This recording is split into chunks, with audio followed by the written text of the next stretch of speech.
We're Batman at 89.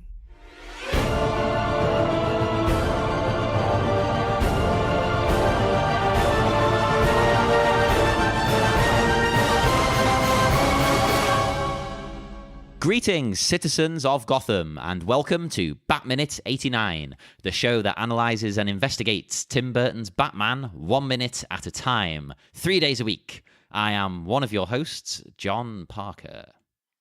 I am the other host, Niall McGowan. How are you? I'm excited, John, because I don't know if are you aware of what this minute is? Oh, halfway point? Yep. Hey, halfway through the movie. Judging by my calculations, it's supposed to be 2 hours and 6 minutes. We're an hour and 3 in. So you've crunched the numbers. Yeah. And you know what happens when you get to the halfway point? We have to do a clip show. Remember when we talked about that dead dog way back in episode 3? It sounded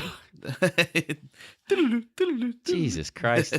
Well, I mean, you don't get too enthusiastic because, of course, there's different versions of this film, which is something listeners have brought up. American listeners, British listeners, there's different frame rates and things, so screw the time code. Right, anyway, this is minute 63, and we are joined by our very special guest, friend of the show, mother of rats, and hater of Egyptologists, Claire York.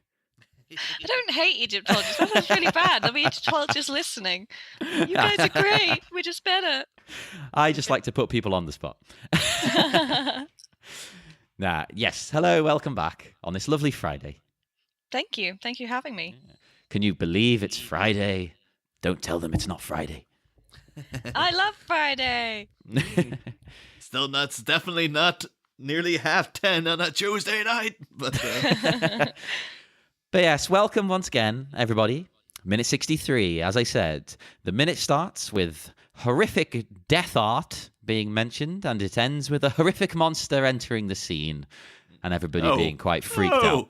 It's like a little harsh. Jeez. Yeah, exactly. That's the way it's presented. Well, no, that's the way Vicky feels, shall we say. And we will address this as we move through the minute. So yes, we are still with Joker and Vicky here. I don't mean still in a bad way, because this scene's been pretty cool. But it's been quite a few minutes in this date. So Joker finishes his sentence, explaining that now he only does what other people dream of doing. He makes art until someone dies.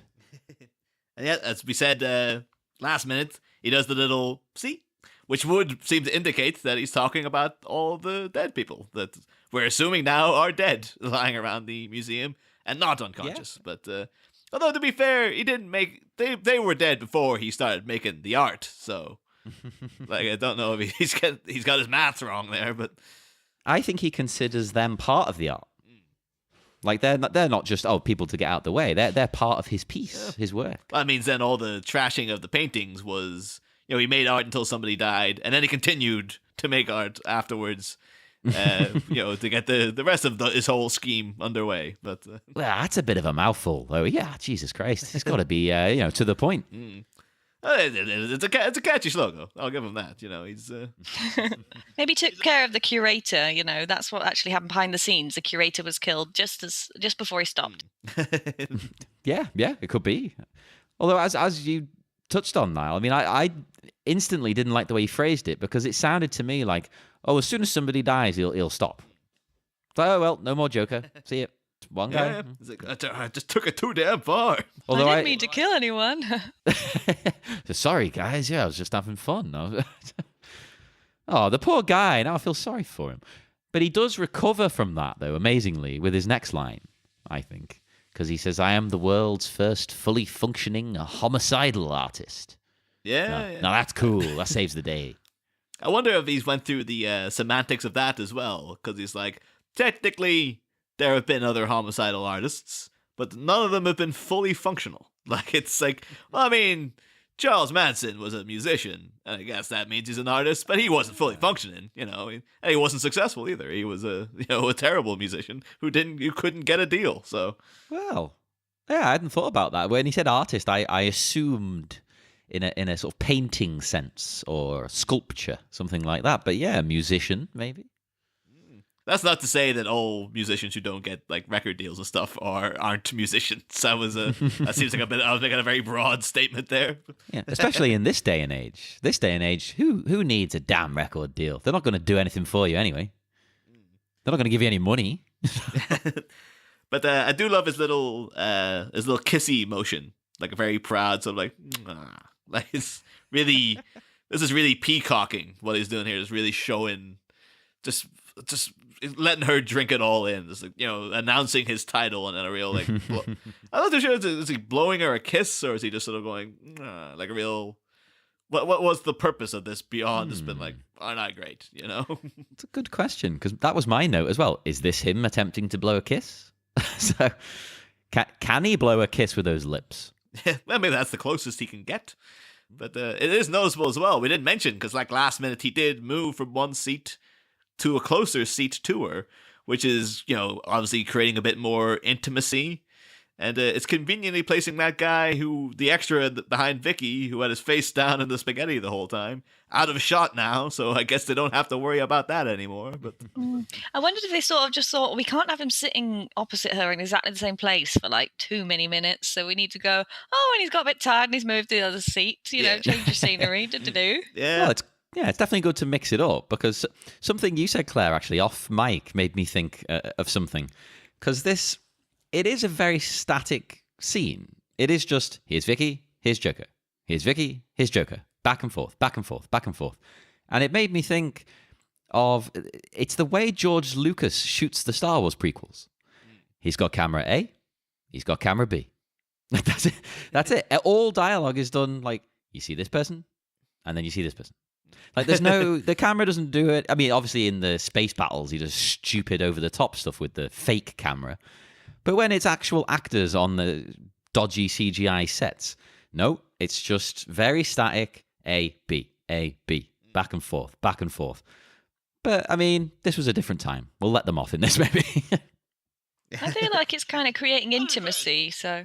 Yeah. I mean, it kind of works for a date scene as well. Yeah. Because it's a bit closer. It's kind of beginning to mount the tension as well because, he's getting closer and closer, basically.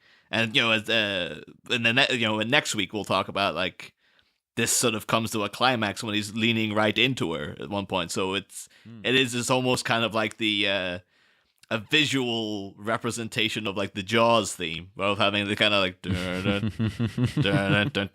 like, it's just, it's ever growing, but... That sounded like you were going to go into the blind date theme tune, though, there. With Maybe that's what the blind date theme guys were going for. Like they were like, oh, yeah, it's kind of like Predators and Prey, isn't it? So this is the second podcast I've been on and talked about the blind date theme tune. So... If you bringing it up both times, it was. If you listen to my appearance on the Cornetto trilogy minute with their episodes of Spaced, I think you will find I bring up the Blind Date theme tune. It'd be like any other podcast you guest on now. It'd be like, have you guys heard the Blind Date theme tune? Like, yes, Jesus, we heard you talk about it in the other damn show. It's Cilla Black. Although talking about, I accidentally gave me a little segue into a thing I wanted to mention. Because as the scene goes on, we notice that, again with the music, because we had the Joker was playing, theme from A Summer Place in the background. And at one point it just fades off. And there's no follow-up music. There's no stopping of the tape. It's one of those things because the audience isn't thinking about it. It's just like, no, you just fade that away. And it just sort of becomes, it's a non-issue, basically, not for anything, just in general. It doesn't really matter. But I got a little note as well, because we kind of brushed over the music there last minute. But it is a very famous piece of music, and it is, it's called the theme from A Summer Place, because it is the theme tune to A Summer Place, a film from 1958 by Delmer Daves. And we all know the music. If you don't, it's that, it's the the theme from A Summer Place. Like that one. Although I was shocked to find, because, that's in The Simpsons as a joke, because he's singing an instrumental song. But there have been vocal versions of it. Like one of them was by Cliff Richard. And it was originally composed by Max Steiner, big film composer, who did music for King Kong, like The Searchers, Gone with the Wind, and Casablanca, which you will remember Casablanca features Conrad Veidt, who is the star of The Man Who Laughs, which was the inspiration for the Joker. So hashtag everything is connected. I'm going back to the song. Sorry to interrupt. I just wanted to say I can't believe it spent 9 weeks at number 1 in 1960. 9 weeks for that instrumental song. Well, there probably wasn't a lot of choice in 1960, let's be honest. Really? Like, loads of really cool stuff going on. There's plenty of great songs out in that era, I would say. Yeah. Yeah, I'm talking about on a weekly basis. You don't get like release after release after release. Yeah, I suppose it was less kind of intense on the band front. Well, actually, I've said that, but it is also the era where everyone covered a song at the same time. The 50s and the 60s, people would bring out a song and they'd go, "Oh, that was good. I'm going to give that to my 10 bands I've got on my label," and they can all do one. So, they kind of a bit of both. I think it's one of those pieces, though. It's such a famous piece of music now. Like, if I mention it to my dad, because he was there at the time, he's like, "Oh, that's an amazing piece. I love that." But it's because now, to us, it's almost like background music in general. It's like something you'd hear in a supermarket or something. It's just so banal. You've heard it so many times. It just sort of works its way into the wallpaper, almost, It's because it's been sort of omnipresent throughout our lives, because it was released years before, and it's everywhere. And you will... almost, on a weekly basis, you probably will hear that piece of music played in the background of something, It's one of those kind of things. But yeah, I did sort of think, like, where do I know this from specifically? When I first heard it, like, it's like I know it. You just know it, And it was like, what is that? I had to sort of do a quick Google and be like, of course. Everywhere. Yeah. Everywhere. Yeah. In your nightmares. Joker states his intention to have his face placed on the $1 bill, which I assume is in place of that Washington picture from earlier in the scene. Well, again, I'm guessing. Or have the notes changed in America? Like, our notes have all changed quite recently, or they're in the process of changing. Is Washington still on the $1? I've never been to America. I looked it up, and they didn't seem to have anyone else. There was only one previous person as well, and it was like the original person who'd been on it. So it seems like it's been Washington for quite a while now. I suppose you don't want to get rid of the founder of your nation, your first president, and that. On the $1 bill, though, it does seem slightly harsh, but I suppose someone's got to go there. Yeah, I thought that. I was thinking at first, shouldn't he be on the expensive one? But then I thought, wait, no. What are you going to have more of? You're going to have more of the cheaper one. So you're going to see it everywhere, aren't you? So it's like, it's all over the place. It's in your face. But speaking of Joker's face, it's in this close-up, and in the age of now, like, pristine DVD and Blu-ray, like, cuts, you can see that this is, in fact, like, they've clearly got Jack Nicholson with white makeup underneath the flesh-colored makeup. Yeah, I was thinking about this. You see it in the lines and, like, under his eyes and stuff like that, don't you? But when I was a kid, I would have assumed that it was just like, they just put a bit of, like, maybe extra, caked a little extra, kind of flesh-colored makeup on top of his own. Because why would you bother painting them all white and then putting this fake stuff on top? But then we found out earlier in the show that they did do that. And here you can see, like, yeah, of course they did. You can see the white makeup popping through still. It helps it look thicker, I suppose, as well, because it does sort of cake on, doesn't it, makeup, as you more you get on. So it helps give it that kind of cakey. Yeah, it's more authentic because that's what the character's doing, basically. Well, I know it's not makeup underneath, but he's putting a crap load of skin-coloured makeup over his white skin. So... I mean, it would make sense that sometimes bits peek through. If it'll rub off, won't it? Yeah, and you're sweating and stuff like that. Yeah. It kind of works as well for the whole tension thing, or the kind of building up of, like, him getting closer. Because even though obviously haven't seen him do everything in the museum beforehand, Vicky knows there's something up with this guy. But the fact that he was just sitting across from her. He's like, all right, whatever. And, it's like, he's got a flamethrower for a lighter and stuff. But it's now he's getting inching closer. She can see, like, he's got something's even weirder with his face as well. Like, it looks like his skin color isn't the right it isn't right either. So And there's no tone to it. It's not like normal skin. It's all one tone. It's clearly foundation, and as a woman, perhaps she might be more likely to notice that. yeah. Yeah, it's kind of like corpse makeup or something. Yeah, and his eyes are so kind of green-brown that they almost merge in as well, which is just like, are they, that's his actual eyes, isn't it? So, did they consider that casting or what? Or just the tone of makeup they chose? Like when you did look, you look extra samey. Yeah, I think that's definitely a deliberate decision. I mean, I didn't see Tim Burton bring it up. He doesn't bring up a lot of stuff on the commentary about things like that. But, I mean, I would say that's deliberate because it looks extra creepy, doesn't it? Yeah, exactly. Oh, I wanted to say something about when he says about my face on the dollar bill, because before that he's sort of going on about how he wants to make art and he wants to not concerned about attractiveness anymore, and she almost seems like she's with him until he says my face on the $1 bill, and then she's sort of like, yeah, that's a bit too crazy. yeah, and kind of like, oh, you disappointed me. You're not like a big thinker. You actually just kind of want to rule the world or whatever. Yeah, I do love. Again, they the film remembers to do a little comedic beat here of her doing like the "oh, you must be joking," and then his "do I look like I'm joking?" And then again, the great reaction from Kim Basinger of like kind of, well, she's yeah, well, yeah, yeah. I mean, I like that. Kind of too. does look like he's. Which again, it's pretty ballsy of Vicky as well to be like to even say, well, because like this guy's clearly a psycho. You just be like, oh yeah, well, yeah, she's getting comfortable, isn't she? A bit it's sort of like, are you sure? Like, look round at that dead guy behind you again. Maybe you'll feel a bit more scared. No, she ain't scared of anything.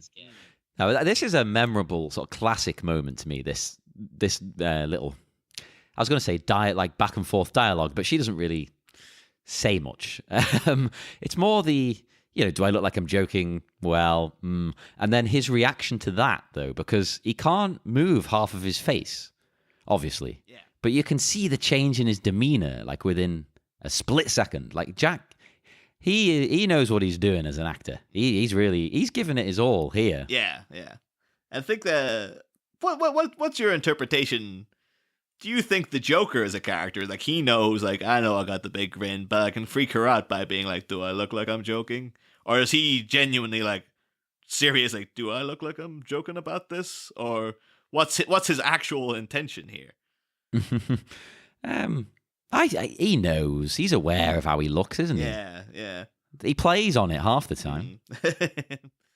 There's probably an element, though. I mean, he clearly was kind of messed up about how he looks when he first sees himself. He is kind of like, what the hell, what's happened to me? And It could also just be... there must be an element of self-doubt, perhaps. But Well, I think that's probably heavily why he's hidden. trying to make everybody like him. Because he knows it's weird. I guess it could also be because his whole mission statement in coming here was like, "Hey, look at me, look at my whole, oh, I make art until somebody dies. I've gassed an entire restaurant. I've trashed all these pieces of art. I've done all this." And then I announce like, "I want my face in the $1 bill." And she's like, "Oh, you must be joking." And it is a bit like, do I look like a guy who I'm just joking about here? Like, look at all this other stuff I've done. Like, just because my face is stuck like this doesn't mean I'm joking. For God's sake, take me seriously. well, no, actually, as well, in the slight differentiation in the earlier versions of the scripts, because in the fifth draft, it does have him. Apparently, his "do I look like I'm joking" is actually done like with intense anger. Like, apparently, he slams the table and it kind of roars, "Do I look like I'm joking?" Which is much more in line with the kind of like the animated series, like the Mark Hamill version of the Joker, because that was one of his real trademark kind of things, of that he was wildly volatile. So like he'd literally be like, someone, the old man going like, "Oh, you gotta help me," and he'd just be like, "Don't touch me, old man.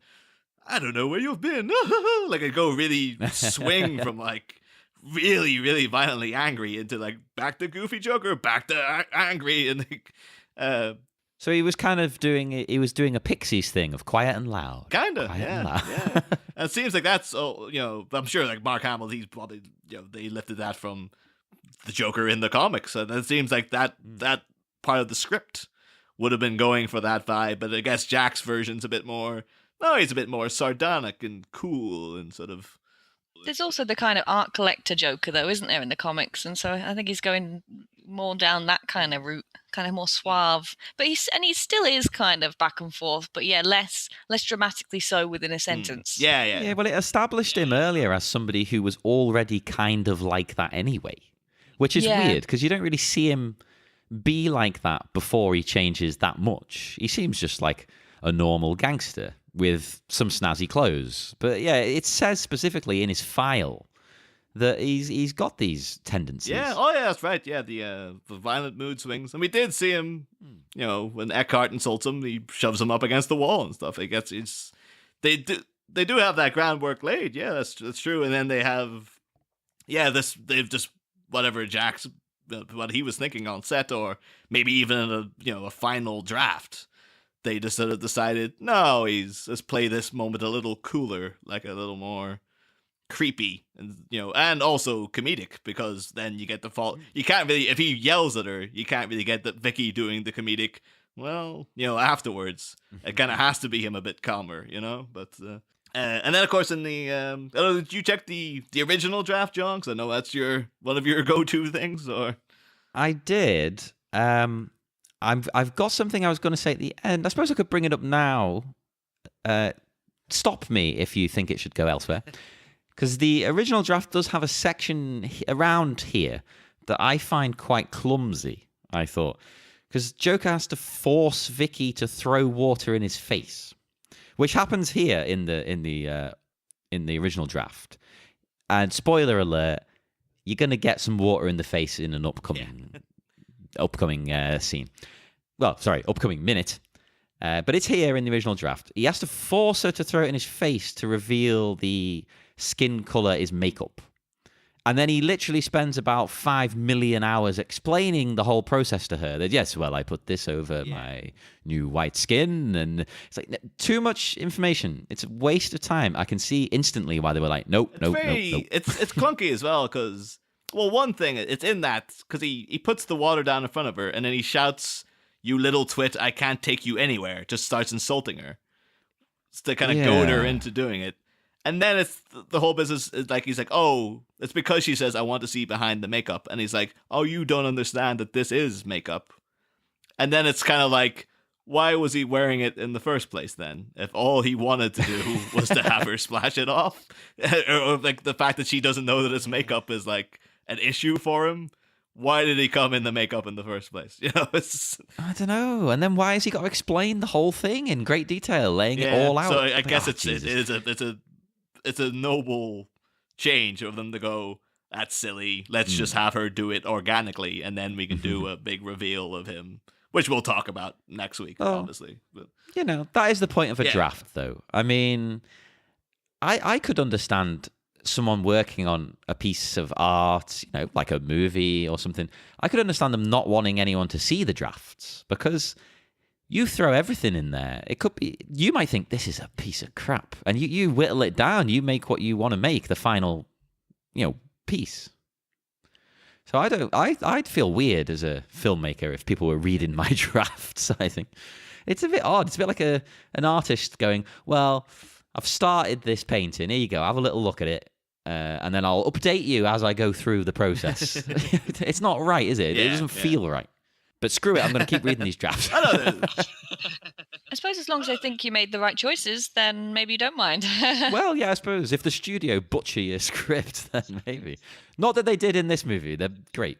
I was just going to say something about his face again. When his tongue comes out, I thought that was a nice little moment as well. Like, how many scenes can you think of offhand where, they get their tongue and like get that involved in the scene as well? Because he does the kiss and then he does a little tongue up to the top teeth. And I don't know, that sort of stuck with me as well. Jack's the master. Joker now, he aims to challenge Vicky with his provocative art, and he calls for Alicia. Ooh. And he reveals an interesting dynamic, I think, to his desired relationship with Vicky. Because he actually wants her for her photography skills. He wants her to chronicle his work. He says, "You will join me in the avant-garde of the new aesthetic." Yeah. Which is interesting because up until now, 90%, my belief was, he just fancies her. Basically, he wants to make his art maybe with her. Yeah, I think that might be what he is doing. I think it might be like it's. Oh, I think there's that as well. I think it's very much like it's almost one of those things of like, if she gets close to me, eventually she'll fall in love with me. So I have to just create a situation where we're going to be together a lot. And yeah, basically that's what he's doing. But then I don't know. I think he wants someone to document what he's doing. Oh, yeah. And having someone there, for taking pictures and being around you, as well as also being your type quite clearly. Yeah. Is what he's wanting. yeah, as we noted earlier that he seems to have Bob jot down everything he says as well. Like earlier minutes, you see Bob with a little notebook writing down things after Joker says them. So he's already got a guy writing the things, even though, to be fair to Bob, when he took those pictures outside City Hall, they were pretty good They were pictures. amazing. I think Bob's like, God's sake. Bob is the kid. So it's very much like he is just like, right, I want someone to document the pictures. This woman's gonna be with me anyway. I'm gonna make sure that happens. But she's a talented photographer. I might as well make her do it. Like, yeah, but then he obviously is romantically interested, and yet he's parading her in front of his current girlfriend, which is just insane. But I suppose she's that out of it now. I mean, she probably doesn't even know what's going on. yeah, I mean, it seems like, we joked about with Alicia saying like, oh, it's just her character's always like this. But the implication would be that he's completely doped her up on various painkillers for a reason we'll discover in the next minute. What could it be? But I do love speaking of Bob, Claire, we're big fans of Bob, and we see him leading Alicia over, and it's actually a great moment if you just a great still if you pause it at the right second. As Alicia is talking and she's saying like, "Oh, Jack, you said you'd let me watch you improve the paintings." Like Bob's looking at Alicia with a real, almost kind of prideful affection of like he's almost kind of like, "This is what we've done. Like my buddy Jack made this, and this is a whole thing now." You don't think there might be an element of, he's the one who's stuck looking after her, so he kind of has a closeness with her, perhaps? Oh, yeah. Could be, yeah. Like a minder. Because there's often the minion, isn't it? The primary minion who's the one doing all the dirty work, like looking after your girlfriend when she's crying because you've ignored her or not let her see the pictures you defaced or something, That would work for Bob as well, because he basically makes Bob do everything. So I could fully imagine him making Bob, yeah, Bob, look after her. I'm going out for a bit. Although... And Bob may be slightly resentful in the fact that he's just like, "Hey, I'm a pretty good photographer too, Jack. I mean, what happened? What happened? Why aren't I documenting your rise to the avant-garde of the new aesthetic and all this business?" And as we've said, and I'm sure all of Tumblr have said, they'd make great lovers. Jack and Bob, telling you. Hashtag poker. That's what we're living that boker life. It's in this same shot as well, actually. I think this might be like the only time you get a really good look at the other shoulder patch, where you see the Joker cards, and they're actually, it's the same picture from the back of the Killing Joke graphic novel, where it has a card of like this Batman and the Joker on the same card, but this one's obviously two Jokers. But it's exactly, pretty sure it's the Brian Boland illustration. Which is a thing you'd think they would focus more on, but I guess it is just a little like, it's an eagle-eye detail. If you know that it's there, then it's there, So this one's for the fans, kind of thing. Yeah, of course, yeah. Yeah, that's a cool little detail. And again, he hasn't mentioned it that I noticed. Maybe I'm being stupid, but I can't imagine Tim Burton being the one who came up with that. No. Unless he said to his crew, "Can you get me something from a comic that people like?" Yeah. Because he hasn't specifically, that I've seen, gone, "Well, I read this comic and I wanted that specific shot." I think he did read through it, didn't need to prepare. I think he does. He did say that the Killing Joke was one of his favorite ones. Like that is one that he did have time for. Like he did enjoy that.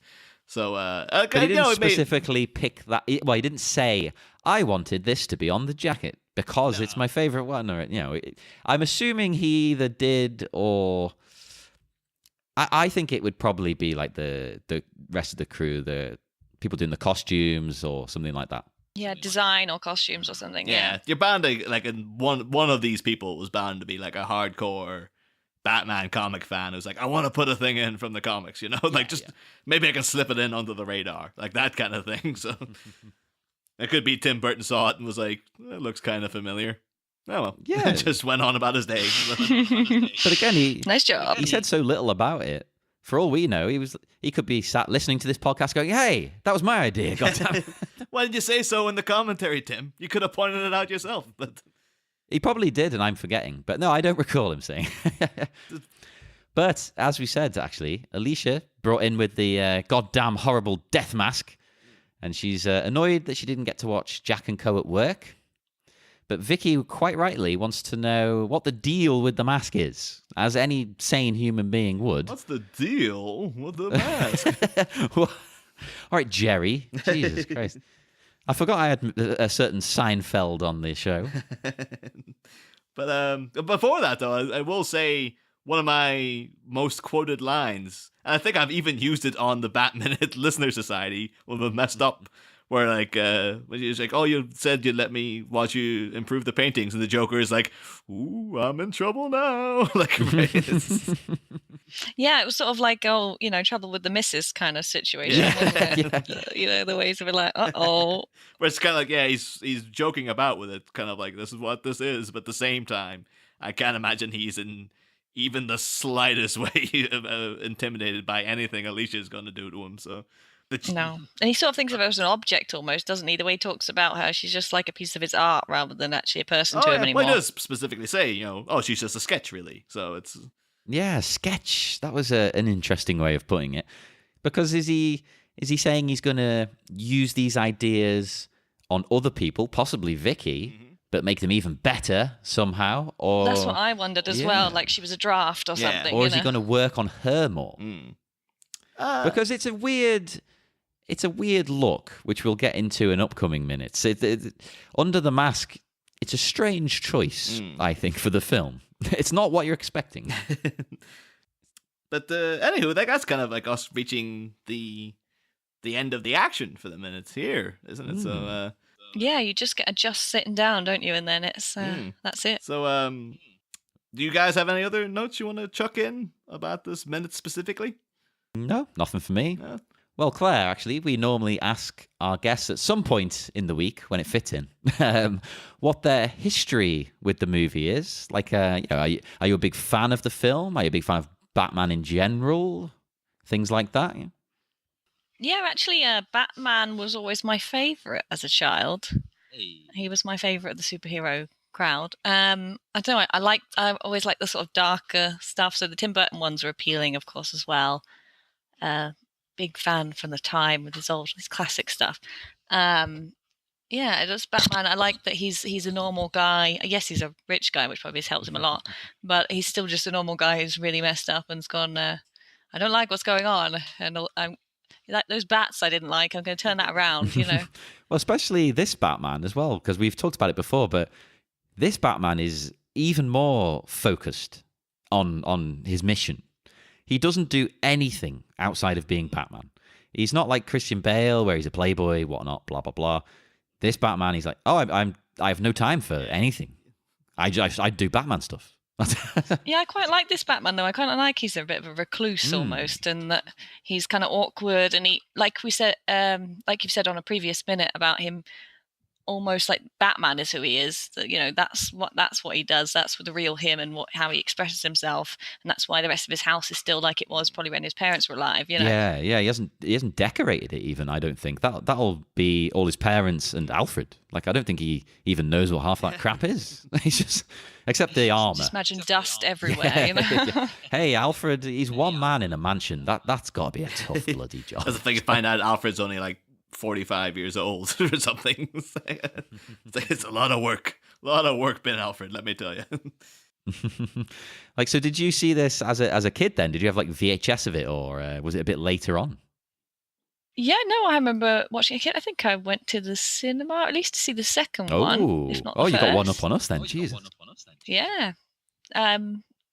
I remember going to see one of the Batman ones, and Hot Shots Part Deux was up as well. And Oh, my yeah. dad was like, Hot Shots Part Dirks. And I just always remember that moment.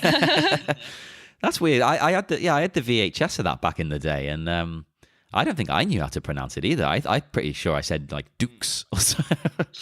Yeah. But no, I really love these Batman ones. In some ways, they're still my favourite. The first two particularly. Yeah, they're still mine, I think, as well. I mean, I find it tough to compare them to, say, the Nolan ones. They're very different films, and I do love them as well. But these are more fun as well as dark. Yeah, exactly. They're dark and fun, yeah, and kind of comic, and obviously some brilliant casting involved. And like I say, I like the Michael Keaton take. He doesn't have to be such a huge guy, and like you say, sort of running around with all these ladies. It doesn't. I like that he's a bit awkward and weird because that sort of fits better in my head. I don't know. And he still looks. It works in the suit as well. Yeah, I think it does. Yeah, because Tim Burton. Again, I've said this before, but I'll say it again because that was a long time ago. Tim Burton wanted him to have to wear the suit and have the theatrics to be imposing. He thought that was more interesting than a big muscly guy. Because it's like, well, he's imposing anyway. He doesn't need to do the whole Batman thing, the spooky thing. So he thought it was more interesting to, portray Batman as it's a guy who has to put on this act to scare people. Which I thought was pretty... That's cooler to me. I like that. And then he also mixed in a bit of his own personality with the recluse thing. Because Tim Burton is a bit like that, obviously. Well, to the point where when he was married to Helena, they had different houses, didn't they? Yeah, but they had like a sort of adjoining kind of door thing. But yeah, separate houses practically next to each other. I mean, whatever works for you, but... Yeah, it's always a disturbing... the fact that Tim Burton and Helena had a Christmas dinner with David Cameron and the wife. And it was always this great thing. I think of Tim Burton having dinner with David Cameron. But there is that kind of like, this could have been, it's the wife's friend. Like, he doesn't know he knows he's the Prime Minister of England, but he probably doesn't look into his policies or anything too much. So he's like, yeah, it's Dave. He's an okay guy. Like, that's her thing. I don't really question who her friends are or anything like that, but... Oh, I hope they weren't eating... Plus, it's friends via Nick Clegg, isn't it? Because that's who she originally knew. Oh. She went to school with Nick Clegg or something like that. And so it's actually via Nick Clegg that she knows David Cameron, which makes it even Clegg weirder. Just ruining something else again? What the hell is wrong with this guy? Exactly. I wonder if they served a ham at Christmas for David. Oh, that's a naughty one. We'll leave it. Yeah, had a hog roast or something.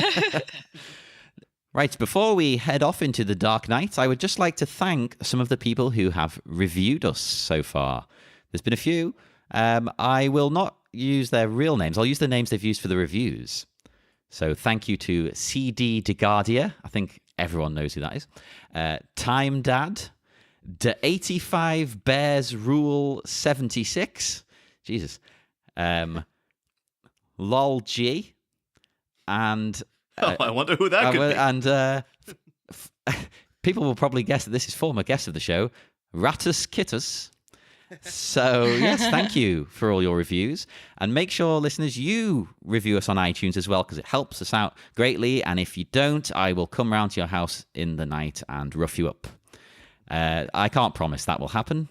I can't promise that won't happen. So you're going to have to chance it. So I think you should review the show just in case. And make sure to chat to us. We're very chatty folks. We're on Facebook at BatMinute89, and we also have our Listener Society. And we're on Twitter, Instagram, Tumblr. All of them are at BatMinute89, so you can just look that up. In fact, if you just Google us, I think they all come up pretty much in a row. So, do that. And we will be back again on Monday. We will have, sadly, not Claire, we will have a new guest. Oh, sorry. Well, you can always come back. Don't worry. We'll have a new guest and a new minute, because it will be minute 64 of Batman. See you then. Next time, a perilous perennial. As Mr. J unmasks his mangled mistress's mutilated mug, will Vicky run afoul of the felonious farceur's fiendish floral feature fitted with fiendish fluid? Find out next time. Same Batpod, different Bat Minute.